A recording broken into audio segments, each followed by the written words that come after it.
다 함께 사도신경으로 신앙 고백하심으로 하나님께 예배드리겠습니다. 나는 전능하신 아버지 하나님, 천지의 창조주를 믿습니다. 나는 그의 유일하신 아들 우리 주 예수 그리스도를 믿습니다. 그는 성령으로 잉태되어 동정녀 마리아에게서 나시고 본디오 빌라도에게 고난을 받아 십자가에 못 박혀 죽으시고 장사된 지 사흘 만에 죽은 자 가운데서 다시 살아나셨으며 하늘에 오르시어 전능하신 아버지 하나님 우편에 앉아 계시다가 거기로부터 살아있는 자와 죽은 자를 심판하러 오십니다. 나는 성령을 믿으며 거룩한 공교회와 성도의 교제와 죄를 용서받는 것과 몸의 부활과 영생을 믿습니다. 아멘. 찬송가 197장 함께 찬양드리겠습니다. 은혜가 풍성한 하나님은 믿는 자 한 사람 한 사람 어제도 오늘도 언제든지 편찮고 보호해 주시네. 주여 성령의 은사들을 오늘도 내리어 주소서. 성령의 뜨거운 불길로서 오늘도 충만케 하소서. 정욕과 죄악에 물든 마음을 성령의 불길로 태우사 정결케 하소서. 태우소서. 깨끗게 하여 주옵소서. 주여 성령의 은사들을 오늘도 내리어 주소서. 성령의 뜨거운 불길로서 오늘도 충만케 하소서. 희생의 제물로 돌아가신 어린 양 우리 주 예수여, 구속의 은혜를 내리시사 오늘도 구원해 주소서. 주여 성령의 은사들을 오늘도 내리어 주소서. 성령의 뜨거운 불길로서 오늘도 충만케 하소서. 주님의 깊으신 은혜만을 세상에 널리 전하리라. 하늘의 능력과 권세로서 오늘도 입혀 주옵소서. 주여 성령의 은사들을 오늘도 내리어 주소서. 성령의 뜨거운 불길로서 오늘도 충만케 하소서. 아멘. 함께 기도드리겠습니다. 살아계신 하나님 아버지, 은혜를 감사합니다. 오늘도 주님 앞에 믿음으로 나아오는 사랑하는 성도님들을 은혜 충만하신 성령으로 함께하여 주시옵시고, 간구하는 기도의 제목에 하나님 전능하신 능력으로 응답하여 주시고 우리의 삶의 길을 복된 길로 인도하여 주시어서 하나님께 큰 영광 올려드리는 오늘 이 날이 되게 하여 주시옵소서. 우리의 삶의 자리 가운데 함께 하시는 하나님만을 바라보는 믿음을 허락하여 주시어서 상황에 변하여지는 우리의 삶의 자리가 아니라 하나님을 바라보는 믿음의 반석 위에 굳게 서서 오직 주님께서 기뻐하시는 거룩한 길 가는 우리 모든 성도님들 되게 하옵소서.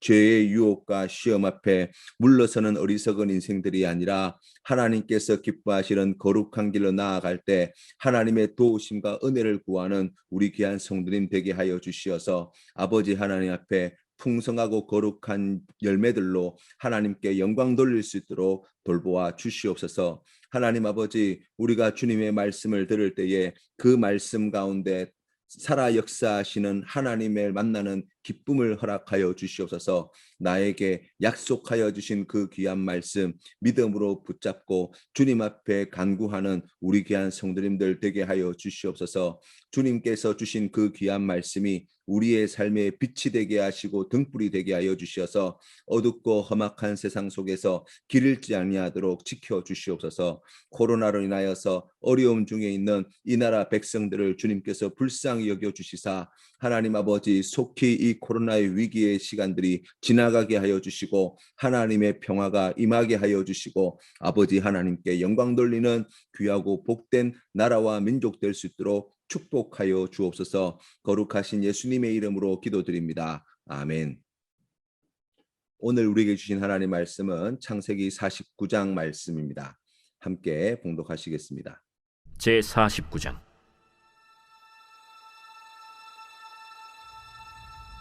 야곱이 그 아들들을 불러 이르되 너희는 모이라. 너희가 후일에 당할 일을 내가 너희에게 이르리라. 너희는 모여 들으라. 야곱의 아들들아, 너희 아버지 이스라엘에게 들을지어다. 루벤아, 너는 내 장자요 내 능력이요 내 기력의 시작이라. 위풍이 월등하고 권능이 탁월하다마는 물이 끓음 같았은즉 너는 탁월하지 못하리니, 내가 아버지의 침상에 올라 더럽혔음이로다. 그가 내 침상에 올랐었도다. 시므온과 레위는 형제여, 그들의 칼은 폭력의 도구로다. 네호나, 그들의 모의에 상관하지 말지어다. 내 영광아, 그들의 집회에 참여하지 말지어다. 그들의 분노대로 사람을 죽이고 그들의 혈기대로 소의 발목 힘줄을 끊었음이로다.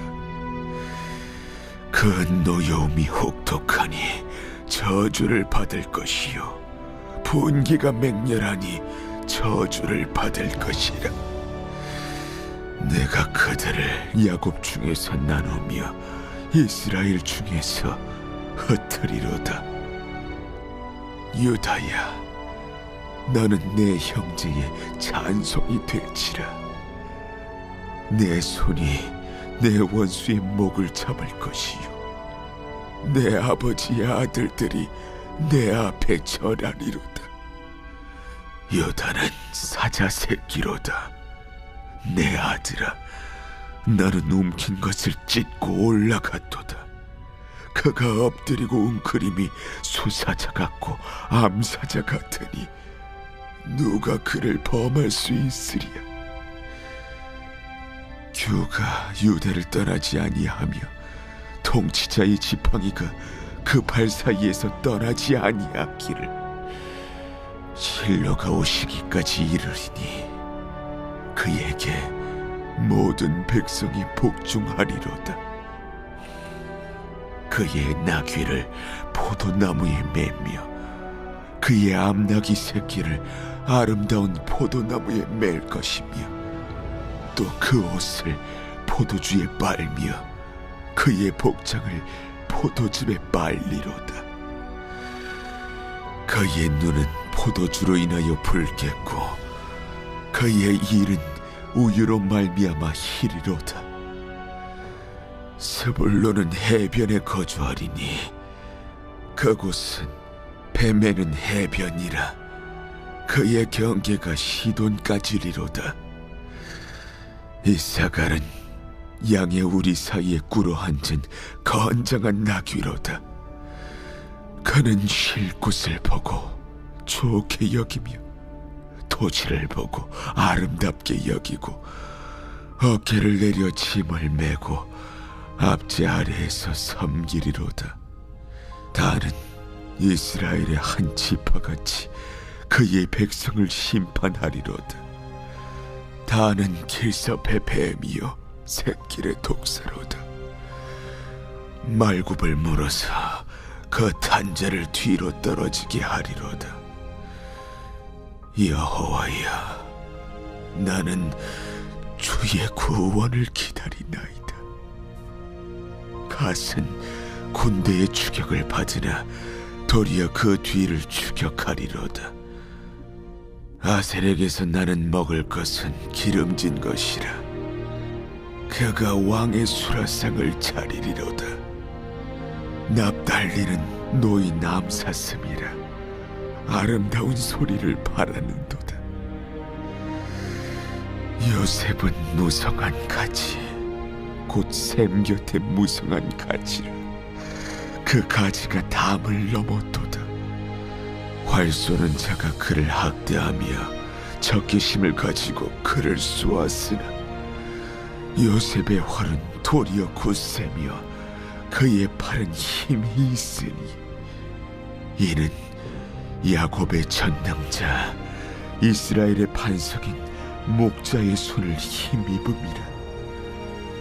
내 아버지의 하나님께로 말미암나니 그가 너를 도우실 것이요 전능자로 말미암나니 그가 내게 복을 주실 것이라. 위로 하늘의 복과 아래로 깊은 샘의 복과 젖먹이는 복과 태의 복이리로다. 내 아버지의 축복이 내 선조의 축복보다 나아서 영원한 산이 한없음같이 이 축복이 요셉의 머리로 돌아오며 그 형제 중 뛰어난 자의 정수리로 돌아오리로다. 베냐민은 물어뜯는 일이라. 아침에는 빼앗은 것을 먹고 저녁에는 움킨 것을 나누리로다. 이들은 이스라엘의 12지파라. 이와 같이 그들의 아버지가 그들에게 말하고 그들에게 축복하였으니 곧 그들 각 사람의 분량대로 축복하였더라. 그가 그들에게 명하여 이르되 내가 내 조상들에게로 돌아가리니 나를 햇사람 에브론의 밭에 있는 굴에 우리 선조와 함께 장사하라. 이 굴은 가나안 땅 마므레 앞 막벨라 밭에 있는 것이라.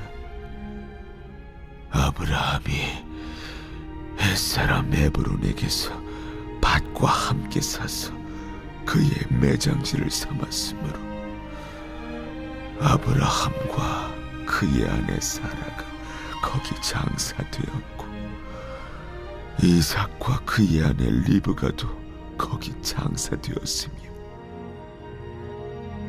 나도 레아를 그곳에 장사하였노라. 이 밭과 거기 있는 굴은 햇사람에게서 산 것이니라. 야곱이 아들에게 명하기를 마치고 그 발을 침상에 모으고 숨을 거두니 그의 백성에게로 돌아갔더라. 창세기 49장 말씀에서는 야곱이 그 아들들에게 마지막 유언을 남깁니다. 이 유언의 내용은 12자녀 한 사람 한 사람에 대한 앞날을 예언하는 내용이 함께 포함되어 있습니다. 그런데 그 순서를 보면 1절부터 15절까지 레아의 6 아들에 대한 유언이 나와 있고 16절부터 21절까지는 야곱의 두 처 빌하와 실바의 아들들에 대한 유언이 나와 있고 22절에서 27절은 라헬의 아들들에 대한 유언이 나와 있습니다. 그리고 마지막 28절에서 33절까지는 야곱이 임종하기 전 자신의 장지에 대한 유언의 내용이 함께 기록되어 있습니다. 루벤을 향한 예언의 말씀은 축복이 아니라 죄에 대한 고발에 가깝습니다. 루벤은 야곱의 첫 빌하와 통관하였습니다. 하나님 보시기에 아버지 야곱이 보기에 얼마나 큰 죄를 저질렀는지 모릅니다. 그래서 루벤이 야곱의 장자로서의 위품과 권능이 탁월하지만 하나님 앞과 아버지 앞에서 물처럼 불안정하고 무모하고 무책임하고 충동적인 자로 평가받고 있습니다. 결국 장자로 인정받지 못하고 있음을 우리가 이 말씀을 통해서 알 수 있습니다. 시므온과 레위는 야곱의 딸 디나가 세겜에게 욕을 보고 되었을 때 세겜의 성읍 사람들을 결혼을 빌미로 할례를 행하게 하고 올라가 다 죽인 것에 대해 야곱은 그들의 폭력과 그리고 하나님 보시기에 저질렀던 그 살인의 죄를 책망하고 있습니다. 그래서 그들을 가리켜 폭력의 도구라고 말하고 있습니다. 분노를 다스리지 못하고 혈기로 그렇게 하였고 이로 말미암아 오늘 성경 말씀에서 저주를 받을 것이라고 강조하여서 이 야곱이 유언하고 있습니다. 유다는 이름대로 형제들 중에 찬송이 되고 야곱의 아들들 중에 으뜸이 될 것을 유언합니다. 그리고 사자로 비유하며 강력한 힘과 그리고 통치자의 지팡이를 통해 그의 권세가 유다 지파에 주어질 것을 말씀합니다. 특히 실로가 오시기까지라는 10절의 문구는 권능으로 그 자리에 앉을 분이 오시면이라는 뜻을 가지고 있는 말인데, 이는 가깝게는 다윗 왕에 대한 이야기가 되어질 것이고, 성경 전체를 놓고 보면 메시아이신 예수 그리스도께서 왕의 규를 가지고 유다 지파에서 이 땅에 나시게 될 것을, 그리고 그때 모든 나라의 백성이 예수 그리스도 앞에 복종하게 될 것을 예언하고 있는 말씀으로 읽을 수 있습니다. 스불론은 그 지파가 차지하게 될 땅과 연관이 있습니다. 거기서 시돈과의 관계와 해상 무역을 통해 살아가게 될 것을 말씀합니다. 이사갈은 안락하고 게으른 삶을 탐하다가 압제자에게 굴복하는 것으로 유언되어 있습니다. 단은 뱀과 같이 은밀하게 침략자들을 공격하는 지파가 될 것이고, 갓 지파는 요단 동편에 정착하게 될 것인데 거기서 적들에게 지속적으로 노출될 것을 유언하고 있습니다. 아셀 지파는 땅에 비옥한 것을 칭찬 듣게 됩니다. 거기서 각종 좋은 진상품이 나와서 임금님의 상에 오르는 것을 준비하는 지파가 될 것이라고 유언하였습니다. 납달리는 재빠르고 자유를 좋아하는 자로 평가받고 있습니다. 요셉은 차고 넘치는 풍요로움과 확실한 안전의 축복을 유언합니다. 요셉은 또 여호와의 구원의 능력을 힘입어 적들을 제압하고 베푸신 은혜로 더 잘되고 복을 누리게 될 것이라고 유언하였습니다. 베냐민은 물어뜯는 이리로 매우 용감한 자로 표현되고 있습니다. 어떤 아들에게는 좋은 내용이, 어떤 아들에게는 비난에 가까운 내용이 들어 있습니다. 그럼 이 이야기가 운명이 정해져 있다는 뜻으로 받아들일 수 있을까요? 그렇지 않습니다. 만약 그렇게 이 말씀을 읽으면 하나님의 뜻을 오해한 것이라고 이야기할 수 있습니다. 왜냐하면 야곱이 자신의 아들들과 그 후손들을 저주하기 위해, 또 어떤 지파는 편애하기 위해 한 유언이 아니기 때문입니다. 하나님은 야곱의 12아들들을 이스라엘 12지파의 조상으로 삼으셨습니다. 그들은 장차 애굽 땅에서 구원해 내시고, 그리고 이렇게 부족함에도 불구하고, 이렇게 연약함에도 불구하고 약속하신 가나안 땅까지 그들을 인도해 주셨습니다. 하나님은 그들 한 사람 한 사람을 사랑하셨고 그들을 위해 약속하신 모든 말씀을 신실하게 이루어 주신 분이십니다. 유다가 칭찬을 많이 받고 요셉이 칭찬을 많이 받았지만 그들의 후손을 살펴보면 남유다와 북이스라엘의 중추를 이루었던 자들로 나라가 쪼개어지는데 결정적인 역할을 한 자들이고, 결국 남유다도 북이스라엘도 이 우상 숭배의 죄에 빠져 나라가 망하게 되었다는 것입니다. 창세기 49장의 내용을 읽었던 각 지파의 후손들도 이 말씀을 읽고 자신들의 신세를 한탄하거나 우쭐해하는 것이 하나님의 뜻이 아니었을 것입니다. 하나님이 죄에 대하여 얼마나 미워하시는지, 하나님이 하나님의 뜻에 순종하는 것을 얼마나 기뻐하시는지, 그리고 이렇게 연약하고 부족함에도 불구하고 하나님의 백성을 삼아주신 아버지 하나님의 은혜가 얼마나 크고 놀라우신지를 오늘 이 말씀을 통해서 보게 됩니다. 사랑하는 성도 여러분, 하나님이 우리를 사랑하시는 이 사랑이 얼마나 큰지 아셔야 합니다. 이렇게 부족하고 연약하고 문제 많은 우리를 하나님이 구원하시기 위해 얼마나 위대한 일들을 이루셨는지 다시 깨닫고 감사함으로 하나님 말씀에 순종하는 오늘 이 하루가 되시기를 주님의 이름으로 축복합니다. 특별히 하나님께 헌신하고 이웃에게 헌신하시는 귀한 삶으로 아버지 하나님께 영광 돌리시는 우리 모든 성도님 되시기를 축복합니다. 야곱은 그 자녀들에게 이제 자신과 관련된 마지막 유언을 남겨놓습니다. 그의 할아버지 아브라함이 사놓은 막벨라 굴에 자신을 묻어달라는 것입니다. 야곱의 이런 결정의 이유는 하나님이 주리라 약속하신 땅이 애굽 땅이 아니라 바로 가나안 땅이기 때문입니다. 먹고 살기는 애굽 땅이 훨씬 좋지만 가족들과 다 함께 모여 살아갈 수 있는 그러한 땅이 되어지지만 그곳에서 참 행복하고 기쁜 날들을 보내게 되었을 것이지만, 그러나 나의 본향은, 내가 돌아가야 할 집은, 하나님이 나를 부르시는 영원한 본향, 바로 그곳은 결코 애굽 땅이 될 수 없다는 것입니다. 우리가 이 땅에서 살아가지만 우리의 본향, 우리가 돌아가야 할 곳은 하나님의 나라임을 늘 기억하십시다. 그리고 예수 그리스도께서 다시 가지고 오실 하나님의 나라를 기대하고 소망하며 그 나라의 백성이 되길, 영원히 그 나라에서 살기를 갈망하시는 우리 성도님 되시기를 주님의 이름으로 축복합니다. 그래서 비록 발은 이 땅에 붙이고 살아가지만 하나님 나라의 백성으로서 이 땅에서 세상의 빛과 소금이 되는 예수 그리스도의 증인이 되어지는 우리 귀한 성도님들 되시기를 주님의 이름으로 축복합니다. 그러할 때 하나님께서 우리의 삶을 복되게 하시고 형통하게 하시고 약속하신 대로 우리를 그 본향으로, 영원한 본향으로까지 인도해 주실 줄로 믿습니다. 주님 가르치신 기도로 예배를 마치겠습니다. 하늘에 계신 우리 아버지, 아버지의 이름을 거룩하게 하시며 아버지의 나라가 오게 하시며 아버지의 뜻이 하늘에서와 같이 땅에서도 이루어지게 하소서. 오늘 우리에게 일용할 양식을 주시고 우리가 우리에게 잘못한 사람을 용서하여 준 것 같이 우리 죄를 용서하여 주시고 우리를 시험에 빠지지 않게 하시고 악에서 구하소서. 나라와 권능과 영광이 영원히 아버지의 것입니다. 아멘.